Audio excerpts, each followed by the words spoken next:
A mockery of the justice system continues as the politically motivated Cipher case against former Prime Minister Imran Khan and former Foreign Minister Shah Mahmood Qureshi proceeds in the makeshift courtroom inside the Adiala jail.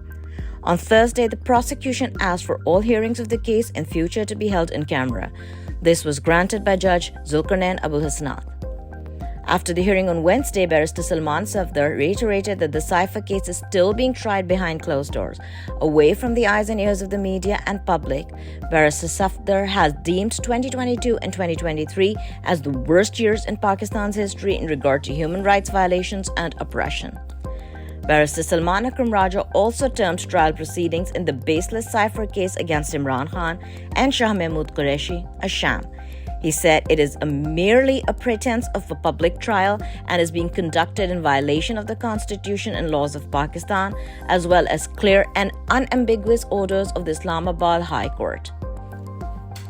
The access of representatives of the media and members of the public to the makeshift courtroom inside Adiala jail has been severely restricted, and those permitted to enter were held behind glass barriers.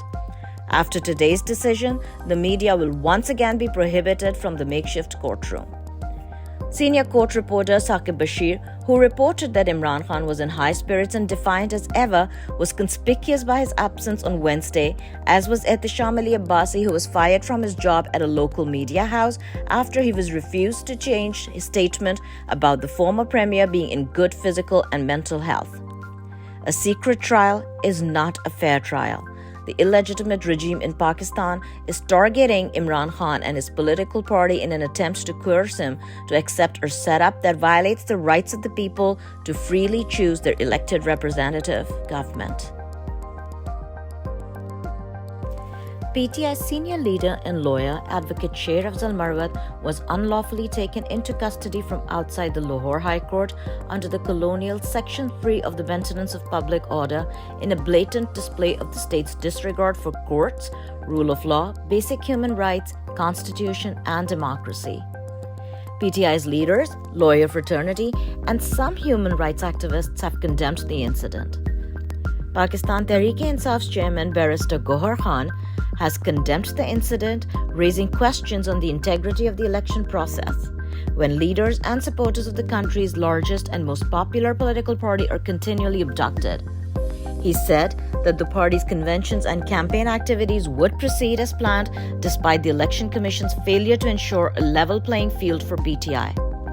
Sher Afzal Marwat is a popular political figure in former Prime Minister Imran Khan's PTI, who has been conducting very successful worker conventions in the Khyber Pakhtunkhwa province and had now set his eyes on Punjab to mobilize party workers in order to prepare for the general elections set to be held on 8th February.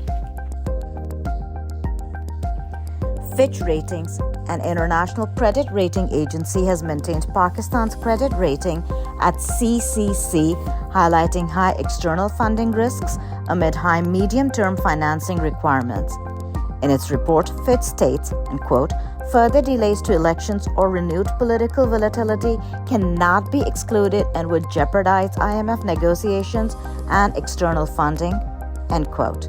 Pakistan needs political stability and a legitimate elected government that has the backing of its people. This is only possible through free, fair, and transparent elections. An open letter from the United States Homeland Security employees blasted agency heads for minimizing the ongoing atrocities in Gaza.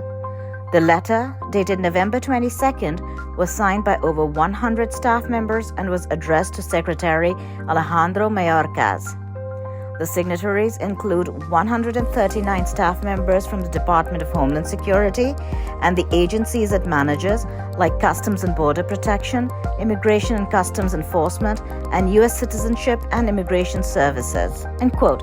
The letter, exclusively obtained by Al Jazeera, expresses frustration with the palpable, glaring absence in the department's messaging of recognition, support, and mourning for the more than 18,000 Palestinians killed in Gaza since the start of the war on October 7th.